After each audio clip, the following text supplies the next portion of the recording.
মশা মানুষের এক নম্বর শত্রু। পৃথিবীতে প্রতি বছর 10 লক্ষ মানুষের মৃত্যুর কারণ এই পতঙ্গ। আপনারা ইস্টার্ন ইকুইন এনকেফালাইটিসের নাম শুনেছেন, জাপানিজ এনকেফালাইটিসের নাম শুনেছেন, ডেঙ্গুর নাম শুনেছেন, ম্যালেরিয়া তো জানেন, Zika, chikungunya, Saint Louis encephalitis, West Nile virus থেকে হওয়া এনকেফালাইটিস, ব্যাংক্রফটিয়ান ফাইলেরিয়াসিস, এসব রোগের নাম আপনারা জানেন। আর এই সবের পেছনে কার হাত?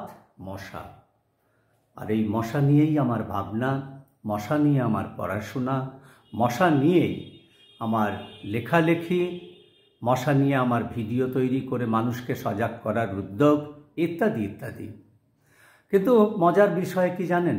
মানুষ বড় ব্যস্ত, তাই তাদের সময় নেই, তারা এগুলো হয়তো ভালোবাসেন না। কিন্তু যখন দেখি যে কোনো একটা বাড়িতে একজনের ডেঙ্গু হয়েছে, সে নার্সিংহোমে ভর্তি, একটি বাচ্চা ছেলে স্কুল পড়ুয়া, অনেক দিন নার্সিংহোমে থাকার পর যখন 5-6 লাখ টাকা, 7 লাখ টাকা, 8 লাখ টাকা বিল হলো, কিন্তু সেই ছেলেটি আর ফিরে এলো না, তখন মনটা খুব খারাপ হয়। কখনো জাপানিজ এনকেফালাইটিসে হয় মারা গেলেন রোগী, না হয় বেঁচে রইলেন, কিন্তু নানান স্নায়ুর সমস্যা নিয়ে জীবনটা দুর্বিষহ হয়ে উঠেছে। এমনই অবস্থাতে তাকে বাকি জীবন কাটাতে হবে। এগুলো যখন দেখি আফ্রিকার বুকে প্রায় লক্ষ লক্ষ ছোট ছোট বাচ্চা, প্রেগনেন্ট ওমেন এবং অন্যান্য লোকেরা মারা যাচ্ছে, তখন মনে হয় মানুষকে সজাগ করতেই হবে। কারণ মশা নিয়ে খুব সাধারণ কতগুলো বিষয় জানাতেই হবে, এবং এতে করে মানুষ হয়তো মশাবাহিত রোগে আর মারা যাবে না।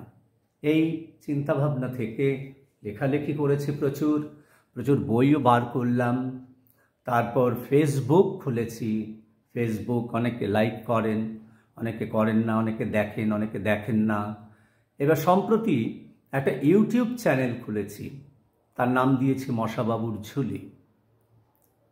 সাবস্ক্রাইব অনেকে করেছে, আবার কেউ কেউ সাবস্ক্রাইব করার পর আমায় ছেড়ে দিয়ে চলে গেছে। কেন চলে গেছে আজও জানি না।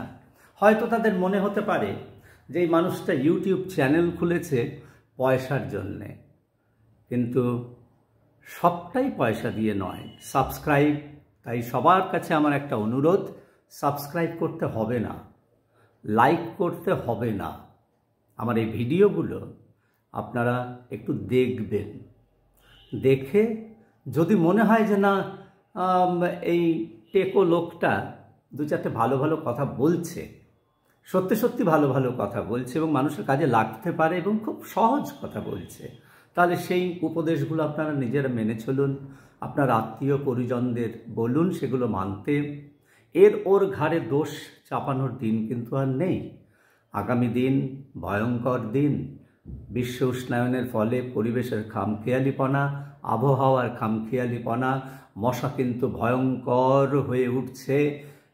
আমাদের প্রচলিত কীটনাশকে মশাকে মারা আর যাবে না, মশাকে উৎসে বিনাশ করতে হবে। সেই উৎস আমার বাড়ির ভেতরে, আমার বাড়ির বাইরে, বিভিন্ন দপ্তর, সমস্ত মানুষ, অর্থাৎ একটা সামাজিক আন্দোলন দরকার। সমাজের সব মানুষকে সক্রিয় হতে হবে, নইলে এর হাত থেকে নিষ্কৃতি পাওয়া যাবে না। সেই জন্যে কোনো আর্থিক লাভের উদ্দেশ্য নিয়ে আমার এই জনসচেতনতা প্রচার নয়।